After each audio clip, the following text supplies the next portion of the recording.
अस्सलाम वालेकुम दोस्तों, मैं आपको परफेक्ट वेब सॉल्यूशंस की तरफ से जेन फ्रेमवर्क 3 के इस वीडियो ट्यूटोरियल में खुशामदीद कहता हूँ। मेरा नाम इमरान कासिम है और ये हमारा जेन फ्रेमवर्क 3 की ट्यूटोरियल सीरीज़ का तीसरा हिस्सा है। और आज के इस हिस्से में हम देखेंगे कि जेन फ्रेमवर्क 3 के अंदर हम कैसे राउट्स को कॉन्फ़िगर करते हैं। तो चलिए शुरू करते हैं इस वीडियो ट्यूटोरियल को। सबसे पहले मैं अपने फेवरेट टेक्स्ट एडिटर जो कि सबलाइम टेक्स्ट 3 है, उसमें जेन फ्रेमवर्क 3 की जो मैंने इंस्टॉलेशन की थी उस फोल्डर को मैंने यहाँ पे ओपन कर लिया। अब जैसा कि मैंने पहले और दूसरे वीडियो ट्यूटोरियल में इसका स्ट्रक्चर और इंट्रोडक्शन में बताया था कि ये एक मॉड्यूलर फ्रेमवर्क है, तो हर काम मॉड्यूल्स के अंदर होता है। और इसी तरीके से जो इसके राउट्स की कॉन्फ़िगरेशन होती है वो भी मॉड्यूल डिपेंडेंट होती है कि हर मॉड्यूल की आप डिफरेंट राउटिंग करते हैं, डिफरेंट राउट्स उसके लिए राउट्स डॉट पीएचपी फाइल की तरह की एक फ़ाइल होती है, वो डिफरेंट होती है हर मॉड्यूल्स के लिए। तो जब आप जेन फ्रेमवर्क 3 इंस्टॉल करते हैं तो उसके साथ एक डिफ़ॉल्ट मॉड्यूल जो कि एप्लीकेशन के नाम से है वो इंस्टॉल और एक्टिवेट होता है बाय डिफ़ॉल्ट।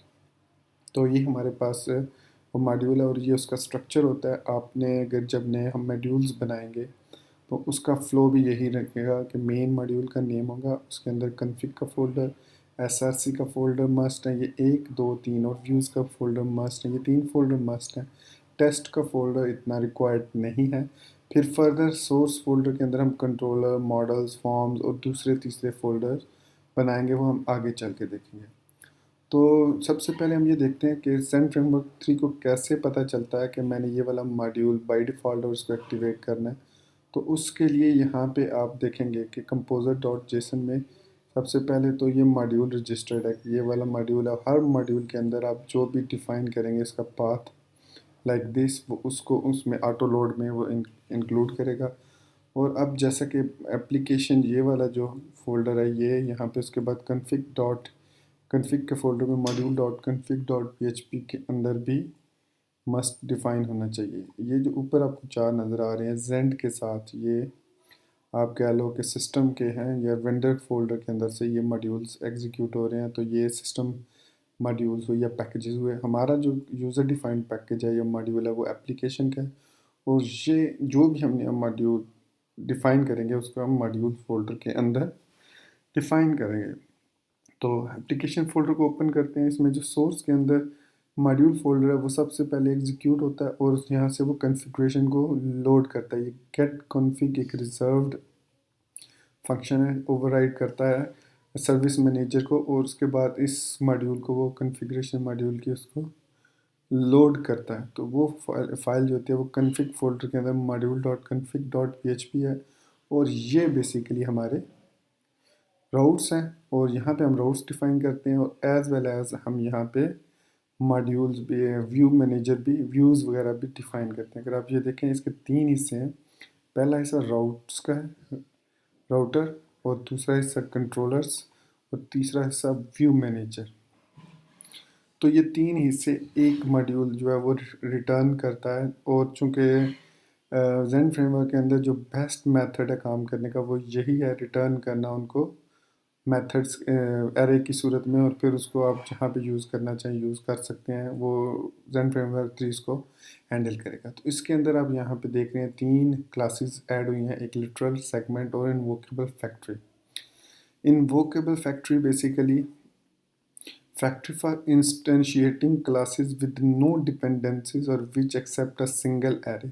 तो ये इस पर्पज़ के लिए इन्वोकेबल फैक्ट्री को हम यूज़ करते हैं कि ये फैक्ट्री जो होती है ये शुरू करने के लिए होती है क्लासेस और डिपेंडेंसी, जो उन क्लासेस को जिनकी कोई डिपेंडेंसी नहीं होती, मतलब वो जो किसी दूसरी भी क्लास पे डिपेंडेंट नहीं होती। जैसे कंट्रोलर है तो ये किसी कंट्रोलर है, ये किसी और पे डिपेंडेंट नहीं है और वो सिंगल एरे एक्सेप्ट करता है। तो ये एक सिंगल एरे है, मतलब रिटर्न से लेके यहाँ टोटल यहाँ तक ये एक सिंगल एरे रिटर्न कर रहा है।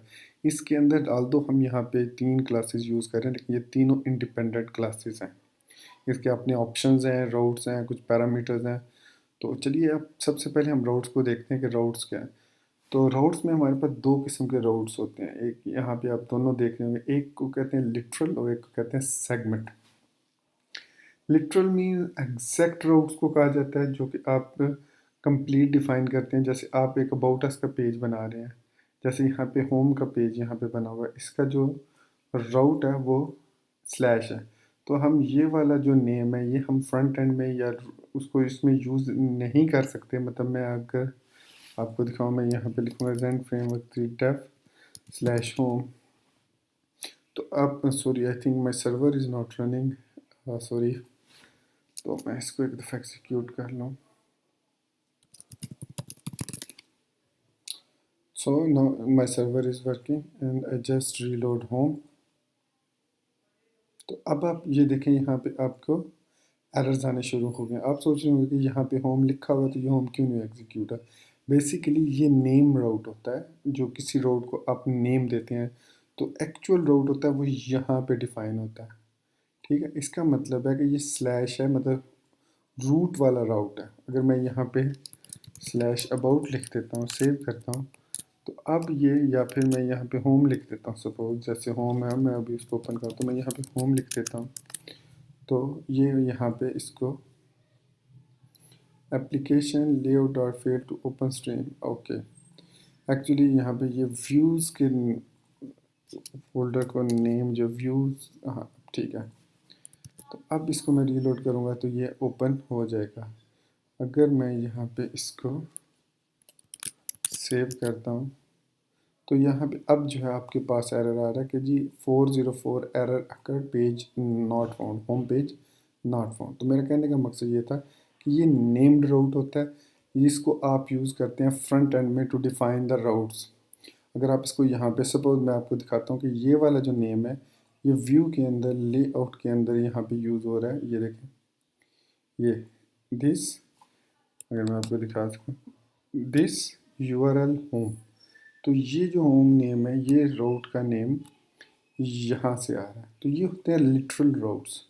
इसमें आप डिफ़ाइन कर देते हैं कंट्रोलर को और साथ उसके एक्शन को डिफ़ाइन कर देते हैं, और फिर उसी रोड पे अब इस एक्शन में ज़रूरी नहीं है कि हम यहाँ पे कोई, मतलब इंडेक्स लिखा है तो दूसरे को हम फिर अबाउट लिख देंगे, तीसरे को फिर कॉन्टैक्ट लिख देंगे। इस तरीके से हम यहाँ पे इसको डिफ़ाइन करते हैं लिटरल राउट में। अगर हम इसमें पैरामीटर देना चाहें सपोज़, तो पैरामीटर्स भी दे सकते हैं, लेकिन फिर लिटरल राउट का कॉन्सेप्ट ख़त्म हो जाता है। तो जहन में रखिएगा, लिटरल राउट में हम जो भी राउट, जैसे मैं अब अबाउट अस का राउट, यहाँ पे मैं 2 राउट बनाता हूँ, होम का तो ऑलरेडी बना हुआ है, अबाउट अस का और कॉन्टैक्ट अस का। तो इसके लिए क्या प्रोसीजर होगा, मैं इस पूरे पोर्शन को होम से लेकर यहाँ तक कॉपी करूँगा और इसको यहाँ पे मैंने पेस्ट कर दिया। अब सबसे पहली जो चीज़ मुझे चेंज करनी है वो इसका नेम राउट है।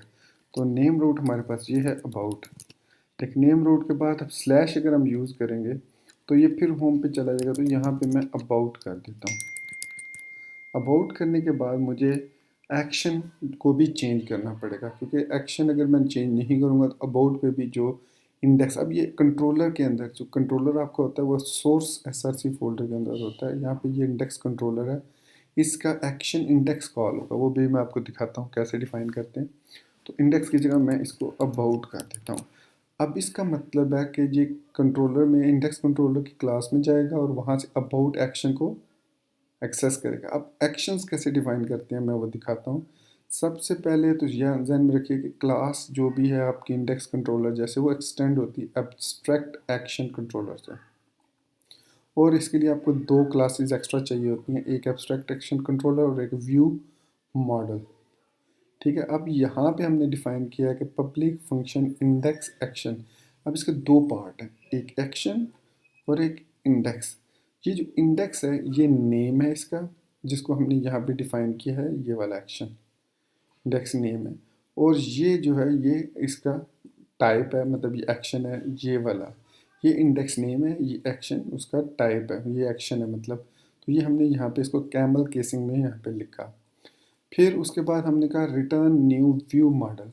अब ये जो फंक्शन है व्यू मॉडल, ये यहाँ पे view model dot PHP file के अंदर यहाँ पे ये फंक्शन है। तो ये view model extract abstract helper, और यहाँ पे इसका डिफाइन है कि कैसे उसका राउट डिफाइन करता है। ठीक है, तो इसमें हम सिंपल जब लिखेंगे व्यू मॉडल, तो ये क्या करेगा, ये करेगा कि इंडेक्स वाले एक्शन को देखते हुए उसके मुताबिक यहाँ पे वो उस फोल्डर में आएगा, और वो फोल्डर व्यू के अंदर होगा, इस व्यू के मस्ट वो व्यू के अंदर होना चाहिए, और उसका पाथ हम यहाँ पे डिफ़ाइन करेंगे व्यू मैनेजर के अंदर। व्यू मैनेजर के अंदर यहाँ पे आपने देखा होगा, ये देख रहे होंगे कि यहाँ पे टेम्पलेट मैप के नाम से, टेम्पलेट मैप के नाम से यहाँ पे एक लेआउट स्लैश लेआउट, और यहाँ पे उसकी पाथ डिफाइन है। तो ये हमें डिफाइन कर रहा है कि इसका लेआउट का पाथ कौन सा है जिसको उसने सबसे पहले लोड करना है। फिर दूसरी चीज़ उसमें ये बताई गई कि एप्लीकेशन के अंदर जब इंडेक्स के अंदर जब इंडेक्स कॉल हो, मतलब इंडेक्स ये जो हमारे पास एप्लीकेशन का मतलब यहाँ पे अगर मैं आपको दिखाऊं, ये देखें एप्लीकेशन के अंदर इंडेक्स का जो कंट्रोलर यहाँ पे कॉल हो एक्शन, तो वो उसके अंदर जब जाए तो यहाँ से वो व्यू के अंदर इंडेक्स के फोल्डर, एप्लीकेशन के फोल्डर के अंदर इंडेक्स डॉट PHTML फाइल को एग्जीक्यूट करे। सपोज़ मैं यहाँ पे इसको कमेंट आउट कर देता हूँ, ये मैंने इस सारे को कमेंट कर दिया। अब मैं इस पे यहाँ पे ओके सॉरी, मुझे एक काम कंप्लीट करना है क्योंकि यहाँ पे मैंने रोड डिफ़ाइन किया है, तो उसका एक्शन भी यहाँ पे, तो एक्शन डिफ़ाइन करने के लिए सिंपली मैं इसको कॉपी करूँगा और यहाँ पे इसको पेस्ट कर दूँगा और ये पोर्शन सिर्फ चेंज करूँगा, अबाउट। अब ये वाला जो अबाउट है, ये चूँकि ये सेम मॉडल को फॉलो कर रहा है स्ट्रक्चर को, तो इंडेक्स के अंदर आएगा और यहाँ पे उसको न्यू फाइल चाहिए होगी about.html। अच्छा, PHTML का मतलब होता है कि इसमें PHP और HTML दोनों है, इसलिए इसमें कंफ्यूज होने की ज़रूरत नहीं है। तो यहाँ पे मैं h1 लिख के about us लिख देता हूँ। अब मैं जैसे ही इसको ओपन करूँगा होम को, सॉरी, तो ये देखें यहाँ पे आ रहा है कि unable to render template, resolve could not resolve the file in application render framework. अब वो ये कह रहा है कि ये हम जो है वो रेंडर व्यू को रेंडर नहीं कर पा रहे, इनको पाथ का नहीं पता क्या कौन सा पाथ है, वो रेंडर उसको यहाँ पे रेंडर करना है। तो मैं यहाँ पे इसको टेम्पलेट मैप को अब मैं कमेंट आउट कर देता हूँ और इसको रीलोड करता हूँ। तो अब आप देखेंगे कि वही चीज़ हुई यहाँ पे, इवन मैंने इसको कमेंट कर दिया। तो बेसिकली वो क्या कर रहा है, टेम्पलेट स्टैक पाथ की मदद से वो उसी फोल्डर के अंदर व्यू में जा रहा है और यहाँ से वो इसकी मदद से उस व्यू फोल्डर के अंदर उस एप्लीकेशन जो आपने मॉड्यूल बनाया है, ये मतलब ये जो एप्लीकेशन मॉड्यूल का नेम है, उसी नाम की वो फोल्डर को फाइंड कर रहा है। जिस नाम का आपका मॉड्यूल होगा व्यू फोल्डर के अंदर, उसी नाम का आप पहले फोल्डर बनाएंगे, ये स्ट्रक्चर को फॉलो करना है, और उसके बाद उसके अंदर आप डिफ़ाइन करेंगे उसके पाथ को। तो यहाँ पे एक्शन इंडेक्स है, फिर यहाँ पे अबाउट है। तो अब वो अगर मैं यहाँ पे लिखता हूँ इंडेक्स, तो ये देखिए यहाँ पे अब वो कह रहा है कि जी इंडेक्स नॉट फाउंड। अब यहाँ पे मैं लिखता हूँ अबाउट, तो यहाँ पे उसने हमें अबाउट, लेकिन इंडेक्स नहीं दिखा रहा, लेकिन अबाउट दिखा रहा है, क्योंकि इंडेक्स हमने स्लैश इंडेक्स पे नहीं डिफ़ाइन किया हुआ, हमने ये इस इंडेक्स को डिफ़ाइन किया हुआ रूट पे। मतलब इंडेक्स का मेथड कॉल नहीं कर सकते क्योंकि इसका राउट डिफ़ाइन नहीं है, बल्कि इंडेक्स का यहाँ पे ये ऐसे डिफ़ाइन है, ठीक है। मतलब इंडेक्स को एक्सेस करने के लिए हमें रूट पे जाना पड़ेगा। इसी तरीके से हम एक और लिटरल को यहाँ पे डिफ़ाइन करते हैं, फिर दूसरे सेगमेंट की तरफ आते हैं। तो अबाउट के बाद हम यहाँ पे कॉन्टैक्ट लिखेंगे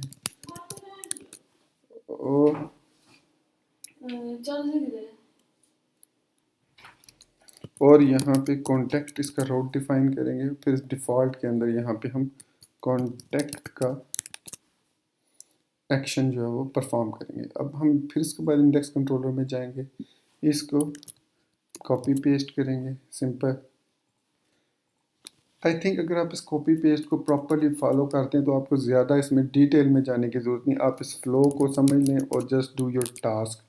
अब कॉन्टैक्ट एक्शन को, तो इसके बाद हम इंडेक्स वाली फाइल में यहाँ पे अब चाहिए कौन सा, contact.phTML, सेव किया h1 और यहाँ पे हमने लिख दिया contact us। अब मैं इसको जब यहाँ पे contact लिखूँगा तो ये देखें यहाँ पे contact us लिखा हुआ है। अब इसका दूसरा फ़ायदा हमें लिटरल रोड्स का ये होता है कि हम इन रोड्स को फ्रंट एंड के अंदर एज अ मेन्यू यूज़ कर सकते हैं। तो अगर मैं यहाँ पे layout.html में आऊँ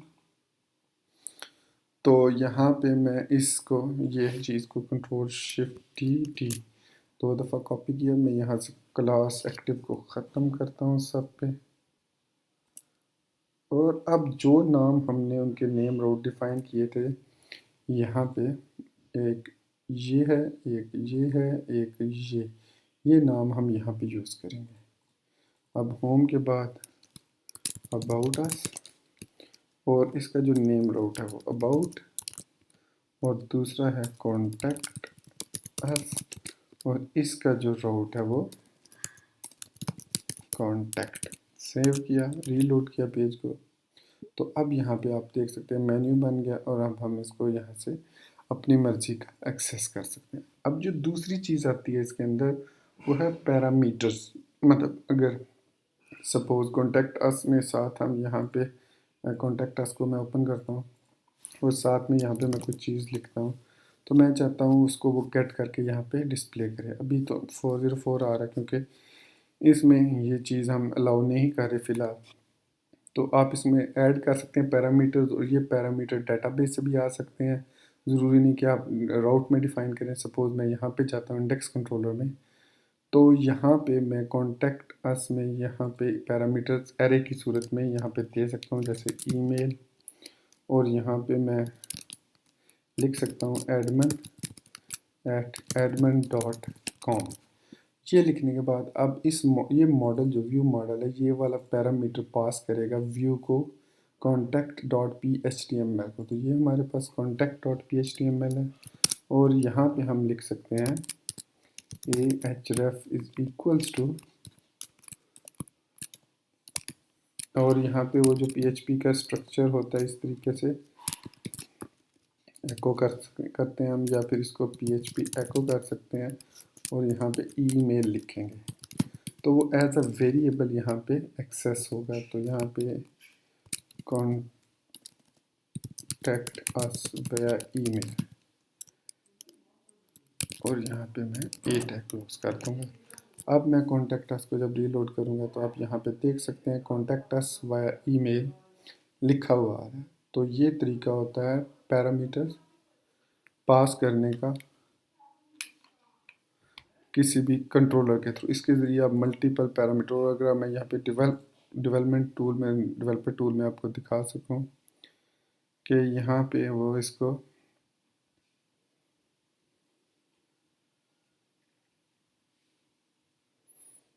यहाँ पे ये template controller index control action contact other route parameter 0 route contact template layout slash layout template application index और कॉन्टैक्ट। तो ये डिफ़ॉल्ट मतलब राउट होता है जो आप डिफ़ाइन कर सकते हैं। ये खुद बहुत एक्चुअली अगर नाम डिफरेंट हो जो व्यूज़ फोल्डर का, तो फिर आप यहाँ पे उनको डिफरेंट करते हैं। अदरवाइज़ ये आपको ज़रूरत नहीं होती इसको डिफ़ाइन करने की। हाँ, एरर 404 भी हमारा उसी तरीके से काम कर रहा है। तो हम यहाँ पे लिखते हैं /application मैम to confirm that it's working fine composer dump autoload. तो यहाँ पे ये अब ऑटो लोड हुआ। अब मैं इसको रीलोड करता हूँ। Everything is working fine, still fine. तो ये जो लेआउट का होता है फोल्डर, ये रिज़र्व होता है। आप अगर एक नया मॉड्यूल जो कि हम बाद में देखेंगे बनाएंगे, तो उसमें भी हम इस चीज़ को फॉलो करेंगे तो आपको बेहतर तरीके से समझ आ जाएगी। इसको भी फ़िलहाल हम अनकमेंट कर देते हैं, let it to be define. कि अब हम यहाँ पे नेम चेंज कर सकते हैं। मैं अगर यहाँ पे एप्लीकेशंस कर देता हूँ, अब मैं इसको रीलोड करता हूँ, तो अब आप ये देख सकते हैं कि ये दोनों तो काम कर रहे हैं, ठीक है। लेकिन जो हमने डिफ़ाइन किया होम के लिए, वो कहता है एप्लीकेशंस का फ़ोल्डर फाउंड नहीं हुआ। तो अगर सपोज़ मैं इस व्यू के अंदर इसको एप्लीकेशन रीनेम कर देता हूँ, रीनेम से एप्लीकेशन सपोज़ कर देता हूँ, अब क्या होगा, अब उसको एप्लीकेशंस का मिल गया। अबाउट अस में अब प्रॉब्लम आ रही है, क्योंकि अब अबाउट अस को चाहिए एप्लीकेशन वाला फ़ोल्डर, राइट। अब ये नाम, ये देखें टेम्पलेट, आप गौर करिएगा, अनएबल टू रेंडर टेम्पलेट। तो जेन फ्रेमवर्क 3 बाय डिफ़ॉल्ट ये इस तरीके से रेंडर करता है कि वो इंडेक्स मतलब एप्लीकेशन के अंदर ये देखें Zend view PHP unable to render template. अब ये टेम्पलेट कहाँ पे डिफाइन हुआ है? यहाँ पे डिफाइन है, ठीक है।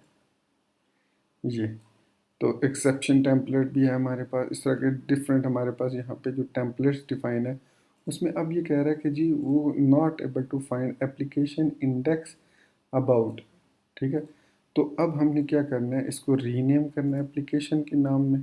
तो ये ध्यान में रखना कि जब आप व्यूज़ क्रिएट करते हैं तो उसके अंदर जो यहाँ पे एप्लीकेशन जो भी नेम आपने मॉड्यूल का नेम रखा है वही नेम यहाँ पे यूज़ करना है। और अब आप यहाँ पे या तो इसको यूज़ नहीं करेंगे, या मैंने इसको सेव किया, अब दोबारा इसको रीलोड करूँगा तो अब आप देखें about us, contact us, home, everything is working fine. So this part plays an important role. आप इसको अगर आपको समझ नहीं है तो आप इसको डिसेबल भी कर सकते हैं।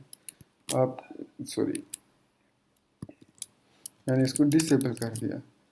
तो अब हम फिर उसको रेंडर टेम्पलेट एरर नहीं उसको मिल रहा, मतलब एरर नॉट फाउंड, हम टेम्पलेट मैप को कर देते हैं। अगर सेव किया, अब ये ठीक है, लेकिन अब क्या होगा, मैं यहाँ पे लिखता हूँ तो everything is working fine, no exception available.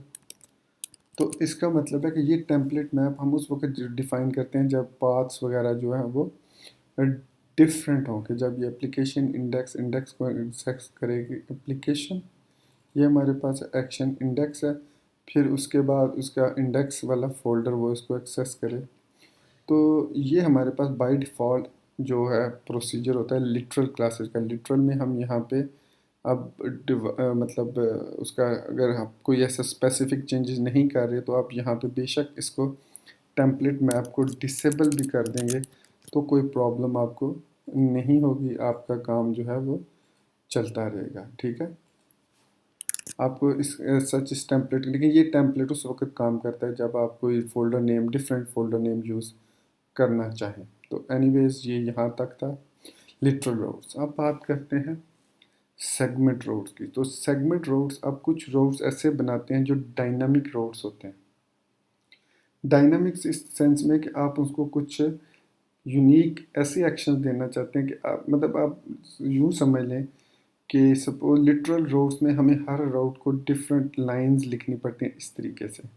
जब आपको ये पूरा कॉपी तो 1 2 3 4 5 7 8 लाइनें आपको बार बार लिखनी पड़ती हैं। तो आप इस चीज़ को अवॉइड करने के लिए सेगमेंट रोड्स को यूज़ कर सकते हैं।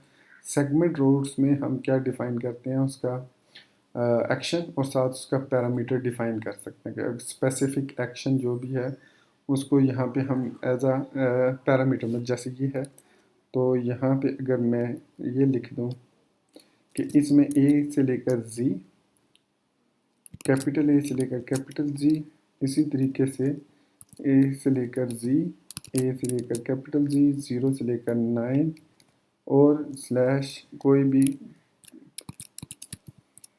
भी करैक्टर उसके बाद हम इसमें ऐड कर सकते हैं।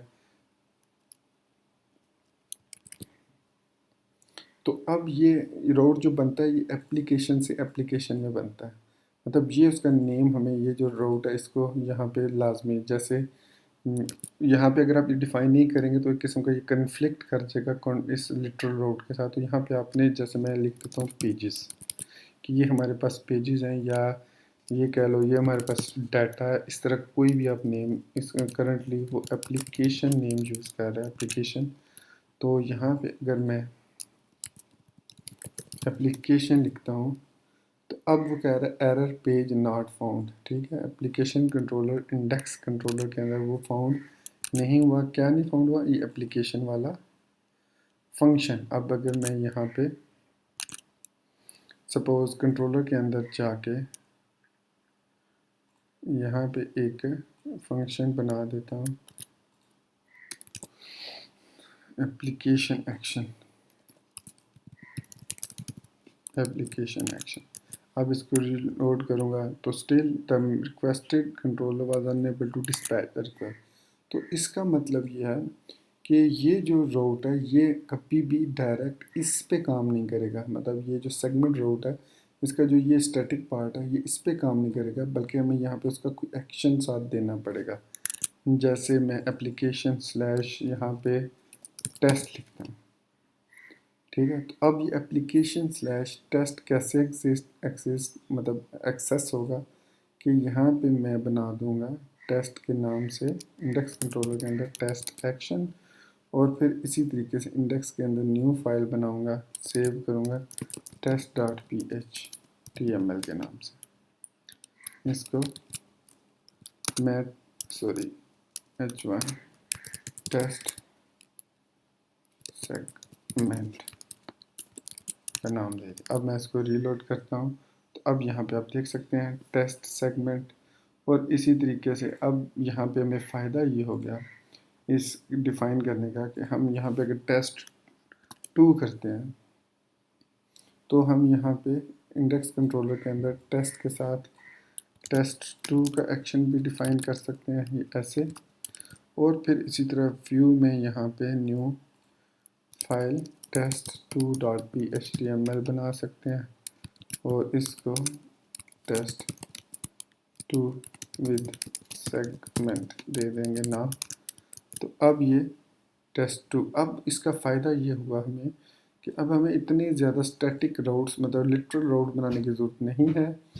हम यहाँ पे इस सेगमेंट राउट को यूज़ करते हुए अपनी मर्जी, हाँ इसको ज़रूरत उस वक्त पड़ेगी जब हमें ये वाला पोर्शन चेंज करना पड़ेगा, और ये भी हम डायनामिक बना सकते हैं। तो इसको भी हम डायनामिक है वो बाद में हम देखेंगे। तो ये इस तरीके से हम सेगमेंट और लिटरल क्लासेस को यूज़ करते हुए कंट्रोलर्स को डिफ़ाइन कर सकते हैं। और इसके बाद बारी आती है पैरामीटर्स की। मतलब यहाँ पे ये कॉन्टैक्ट है और इसके साथ हम कुछ पैरामीटर्स देना चाह रहे हैं, तो वो भी हम इधर भी दे सकते हैं, इधर सेगमेंट्स और लिटरल दोनों में दे सकते हैं पैरामीटर्स। तो अगर हम यहाँ पे पैरामीटर देना चाहें तो मैं यहाँ पे इस एक्शन के अंदर ही एक और ID suppose slash colon ID दे देता हूँ। तो अब ये वाली आईडी हम एक्सेस कर सकते हैं। एक तो हमें यहाँ पे कंस्ट्रेंट्स बनाना पड़ेगा, और इसके अलावा यहाँ पे आई थिंक हम यहाँ पे भी इसको पास कर सकते हैं ID is equal to, suppose हम सिर्फ चाहते हैं 0 से लेकर 9 और उसके बाद कोई भी डिजिट। तो ये हमने इस पर लिख दिया आईडी इस पैरामीटर के लिए। तो ये आईडी उसी वक्त हम दे सकते हैं जब हम इस एक्शन को कॉल किसी को करेंगे। तो सपोज़ मैं यहाँ पे test2 लिखता हूँ तो ये ठीक हो गया। अब मैं यहाँ पे test2 के बाद लिखता हूँ इमरान, तो आप देखेंगे कि test2 ही एक्सेस हो रहा है। अब यहाँ पे मैं चाह रहा हूँ साथ यहाँ पे वो डायनेमिक ये जो नेम मैंने यहाँ पे लिखा है वो भी आ जाए, या जो भी नंबर मैंने दिया है। सपोज़ मैं यहाँ पे 0 नंबर लिखता हूँ, सॉरी मैंने आई थिंक 0 लिखा है, ओके। तो अब इसका क्या तरीका होगा कि जिस राउट में हम चाहते हैं उसके कंट्रोलर में जाएंगे। सपोज़ मैं चाहता हूँ ये test2 है, तो यहाँ पे मैं इसको पैरामीटर के नाम से is equal to this params to from route, और यहाँ पे मैं आईडी दे देता हूँ। और फिर इस पैराम को मैं यहाँ पे एज अ, या इसको आप आईडी भी कह सकते हैं। मैं भी सम दोस्त जो है कुछ कंफ्यूज हो जाए कि मैंने पैराम क्यों लिखा है, तो यहाँ पे हम इसको आईडी भी दे सकते हैं। अब मैं इसको रीलोड करता हूँ, एवरीथिंग इज़ वर्किंग फाइन। अब इस राउट में test2 में जाऊँगा, यहाँ पे मैं PHP का टैग लगाऊंगा तो इको आईडी का। अब मैं इसको एक्सेस करता हूँ तो यहाँ पे आप देखेंगे कि आईडी लिखी हुई आ रही है। अगर मैं यहाँ पे इमरान लिखता हूँ तो इमरान लिखा हुआ आ रहा है। अब इसके बाद अगर हम मॉड्यूल में जाएं तो अब देखेंगे यहाँ पे मैंने जो आईडी डिफ़ाइन किया उसको साथ मैंने कुछ यहाँ पे regex लिखा है, लेकिन अगर मैं आपको दिखाऊं तो ये regex काम नहीं कर रहा। मतलब इसको चाहिए ये कि ये सिर्फ 0 से लेकर 9 तक आईडी को एक्सेप्ट करे, तो लेकिन ये ऐसा नहीं कर रहा। तो यहाँ पे हमें एक constraints I'm sure spelling are correct, constraints का एक एरे बनाना होगा। ये एक रिजर्व वर्ड है constraint, और यहाँ पे इस आईडी को हम पेस्ट करेंगे। और यहाँ पे जब हम इसको sorry I think I made a mess. Yep, I forgot to put arrow here. Sometimes this happens. अब यहाँ पे मैं इसको एक दफ़ा डंप ऑटो लोड कर लेता हूँ।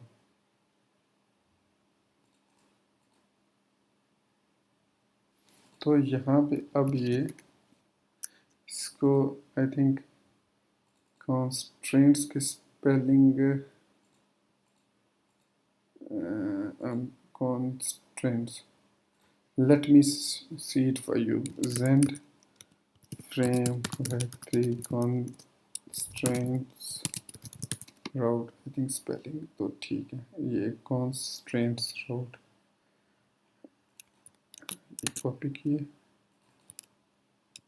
या स्पेलिंग मिस्टेक था, मेरे स्पेलिंग में मिस्टेक थी। तो यहाँ पे मैं जी, अब आप देखिए यहाँ पे मैंने ये लिखा, यहाँ पे ये लिखा। तो अब ये कह रहा है कि the requested URL not found.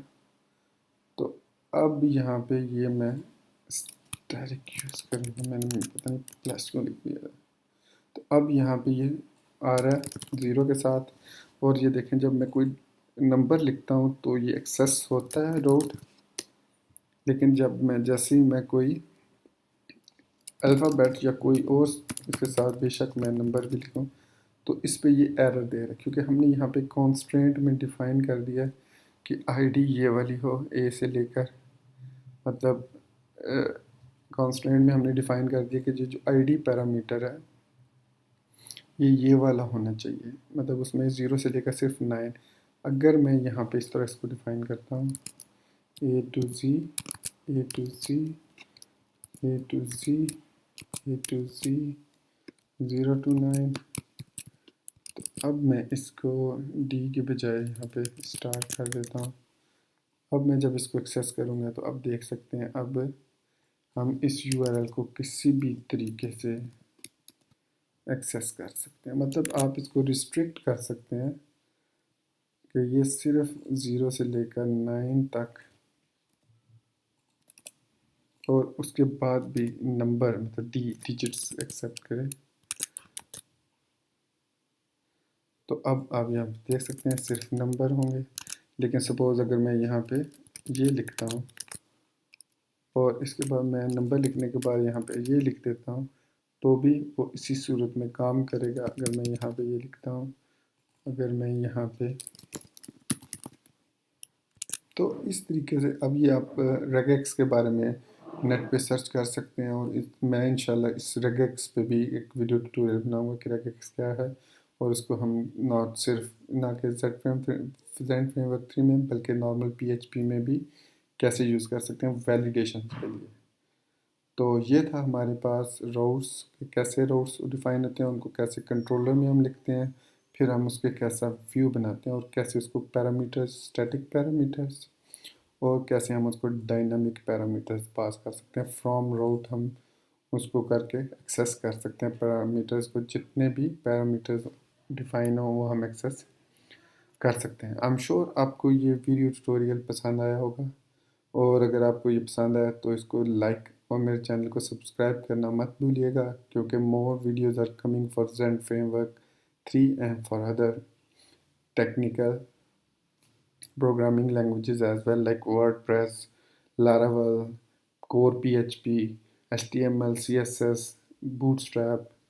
तो इनके भी वीडियो ट्यूटोरियल मैं इंशाल्लाह कंटिन्यूसली बनाता रहूँगा। तो मेरे चैनल को ज़रूर सब्सक्राइब कीजिए और इस वीडियो को लाइक भी ज़रूर कीजिए। Thank you very much for watching this video tutorial till end take care. अल्लाह हाफिज़ एंड बाय।